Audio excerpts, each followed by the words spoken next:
Welcome to Within the Frame, where we are joined by experts to discuss the most up-to-date issues from across the globe. I'm your new host, Kim Mok-yeon. Now, world leaders are set to flock to Laos later this week to attend a series of meetings with the 10-member Association of Southeast Asian Nations.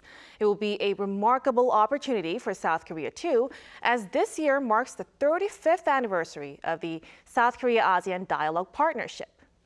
President Yoon Suk-yeol also began his trip to Southeast Asia on Sunday to bolster ties with member states. So what can we expect out of this year's ASEAN summit? And what could be South Korea's biggest takeaway? For this, we are joined by South Korea's former ambassador to ASEAN, Suh Jeong-in, via Zoom. Welcome to the show, Ambassador Suh. Yes, good evening. Good evening. Now, as a diplomat who has represented South Korea, how do you assess the relationship that South Korea and the ASEAN nations have established so far? The relations between Korea and ASEAN has seen both quantitative and qualitative growth over the past 35 years.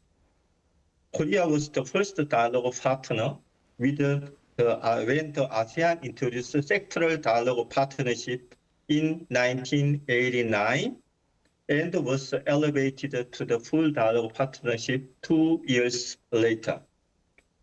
Korea and ASEAN has since progressed from a comprehensive partnership in 2004 to a strategic partnership in 2010, 14 years ago.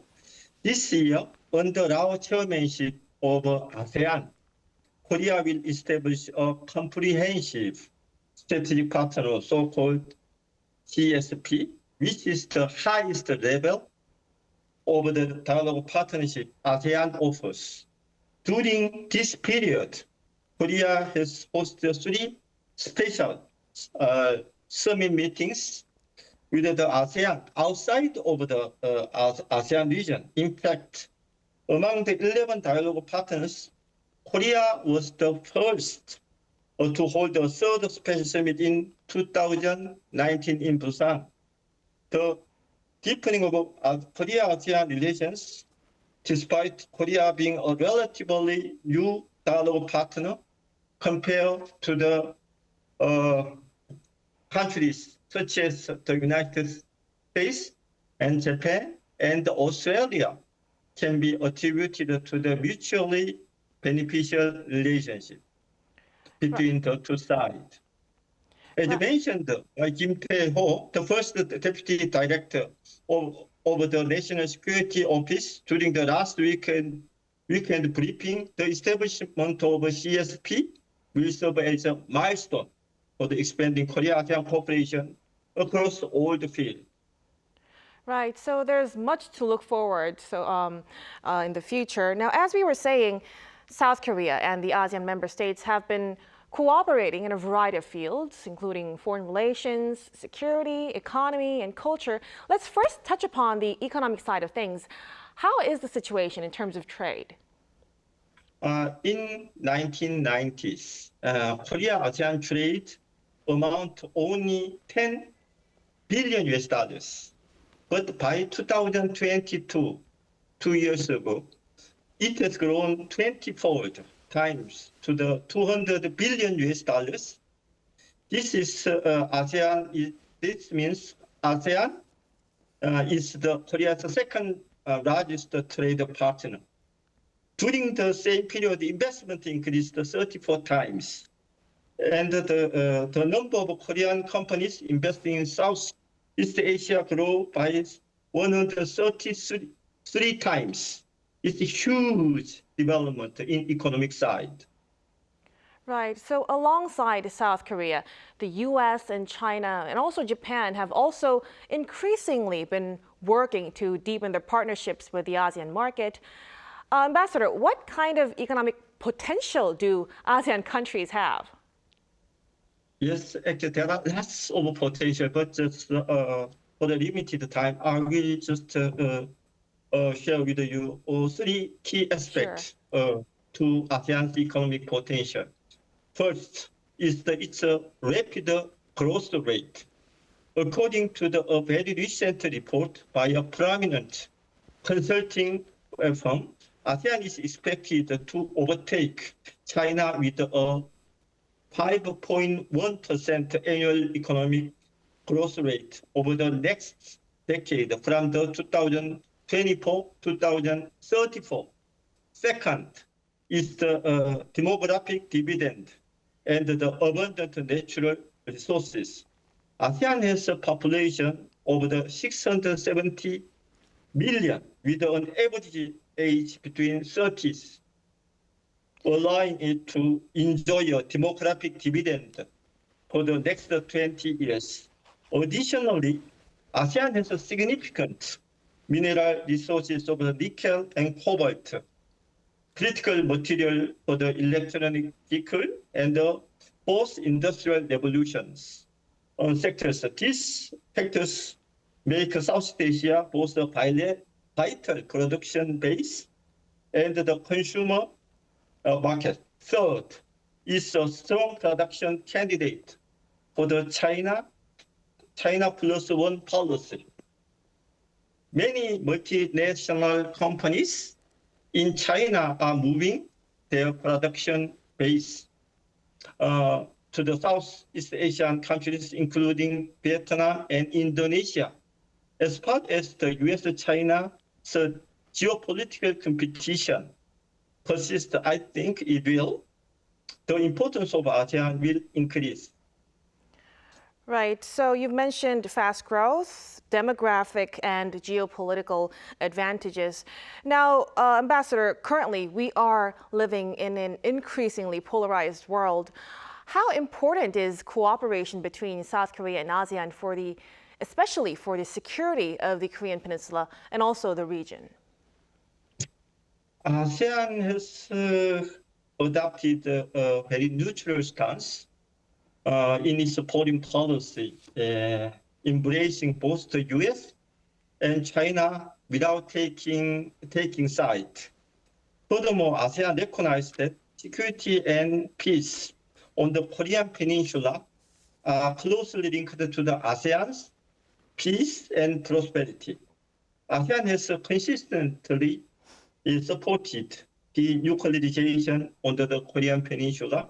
Therefore, Korea must continue its effort to strengthen ASEAN as a genuine partner for peace on the Korean Peninsula.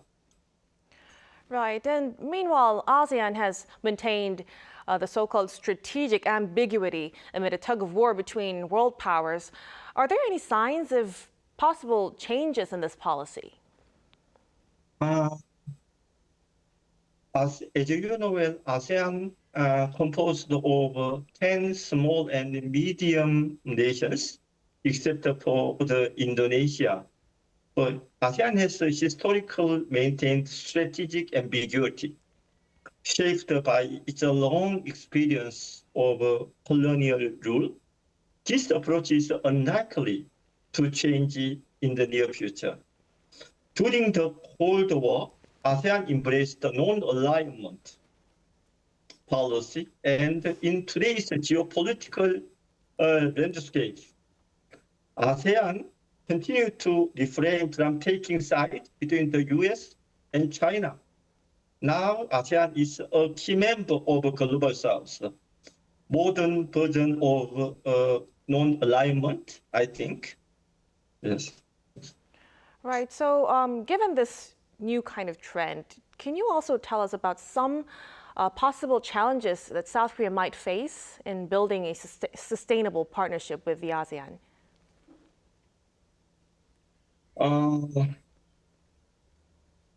I think just given the ASEAN's basic position on the foreign policy and maintain in non-alignment and strategic ambiguity, and we need to take into consideration their situation, special situation, and experience. Unless we have understand such a thing, it is very difficult to have the cooperation with the ASEAN. So my point is we need a little bit handicap not just to ASEAN when we have a security cooperation. That's what I would like to say. Right, so we need to keep close attention in that front too. Now, meanwhile, on the other hand, how does ASEAN perceive South Korea, Ambassador? Actually, I've been in ASEAN matters, involved in ASEAN more than 20 years out of my 35 diplomatic career. So I think it's, with my experience, I can see how do they perceive us. It is very well, actually they regard us very positive.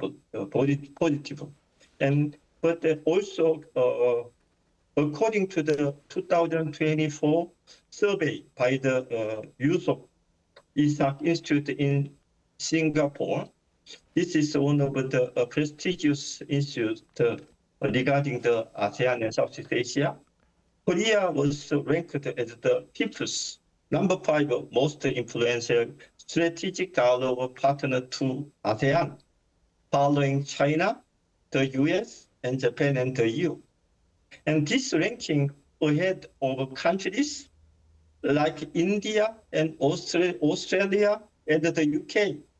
This underscores the importance ASEAN plays on its strategic partnership with Korea. And then I think I'm so proud that ASEAN just put us on a very important place.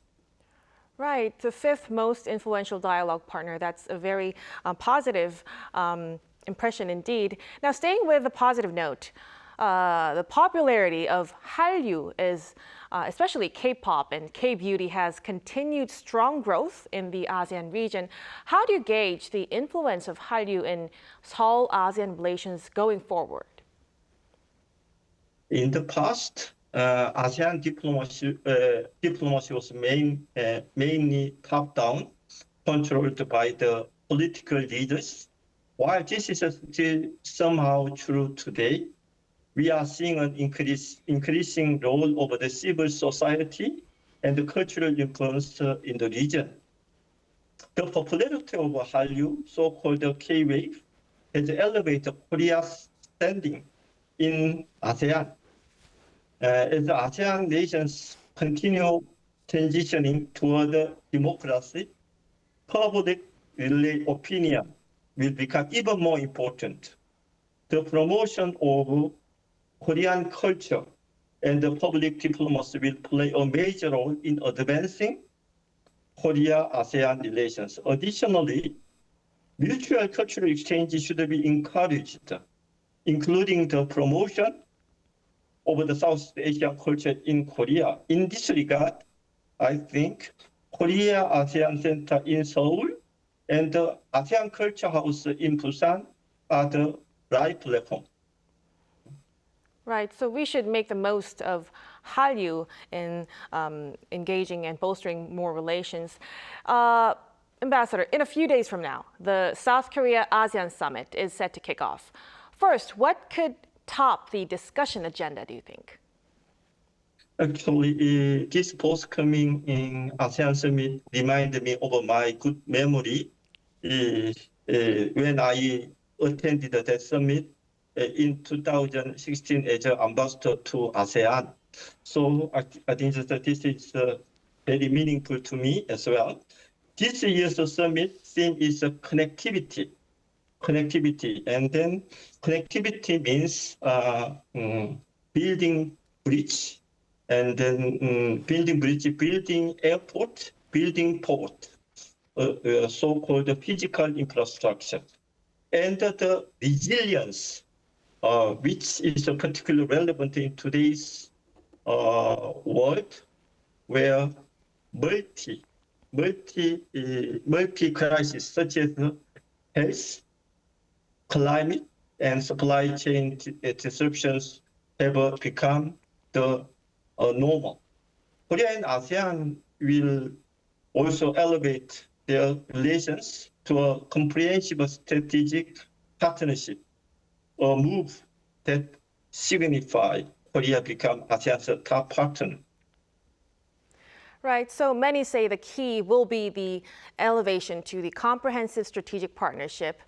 Ambassador, can you elaborate for us? What does this upgrade in diplomatic ties symbolize, and what kind of changes could we expect out of this?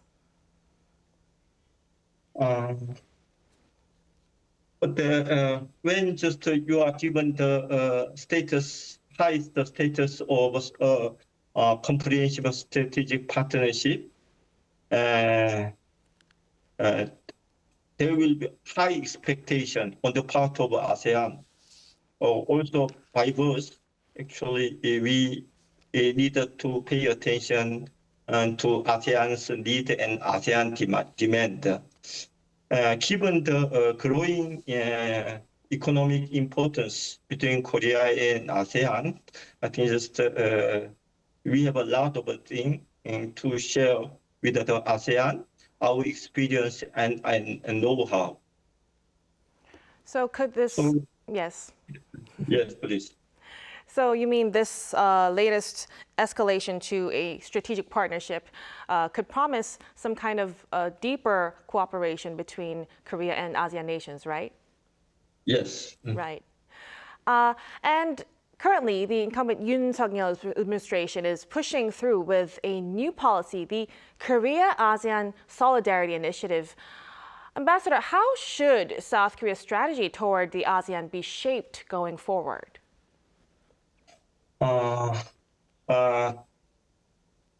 Korea-ASEAN Solidarity Initiative, we call it KASI, and then so many scholars, government officials in ASEAN are very familiar with the KASI right now. So Korea's ASEAN strategy should be more calibrated and guided by the consistency and the comprehensiveness. Successive Korean government have emphasized ASEAN cooperation regardless of change of the government. For instance, the establishment of Korea-ASEAN Center in 2009 and the ASEAN Culture House in 2017 was an example of consistent diplomatic effort. President Yoon Suk-yeol the KASI initiative and the comprehensive strategic partnership for this time project continue this tradition with an additional focus on political and security cooperation, which has been relatively underemphasized compared to the economic and the cultural cooperation in the past. Right, so we're putting more weight now into the political and security issues and cooperate more on that front. Now, on the side note, among ASEAN nations, Ambassador, South Korea has been focusing on relations with Vietnam. Can you shortly tell us why Vietnam, and why do you think such strategy was evident? Actually, as I told you, ASEAN has 10 countries with a different size and different population and different GDP. But out of that, Indonesia and Vietnam are very big. So in particular, whenever you are going to the Vietnam, you can see the similarity, cultural similarity between Korea and Vietnam. And then they have shared just cultural just similarity, such as Confucianism. And so I think just also they are very diligent. Also, they know how to, their skill for manufacturing skill is very high. So I think that's why multinationals, in particular in China, are moving to the Vietnam as a part of the China Plus One. And that's why just the Korean companies, such as big companies, Samsung and LG, they they are operating just factories in Vietnam as well. And it is the importance of Vietnam is growing and growing. But there is some concern on the focusing too much focus on the Vietnam on the part of the other ASEAN country. They would like us to more diversification to the other ASEAN country. That's why right now many Korean companies are starting to focus on the Indonesia and this time Philippines. So that's why we call 3 big countries VIP countries: Vietnam, Indonesia, Philippines. That is the population and more than 100 million people for the VIP countries. Right, so more cooperation with Indonesia and Philippines we're looking forward to. Ambassador, thank you so much for your insights tonight. We will have to wrap up our show at this moment. Let's hope Korea can return from the summit with the best outcomes possible. Thank you so much. Thank you very much. Now that wraps up our program for tonight. Thank you so much for joining us. We'll be back tomorrow at 8:30 p.m. Korea time. Until then, goodbye.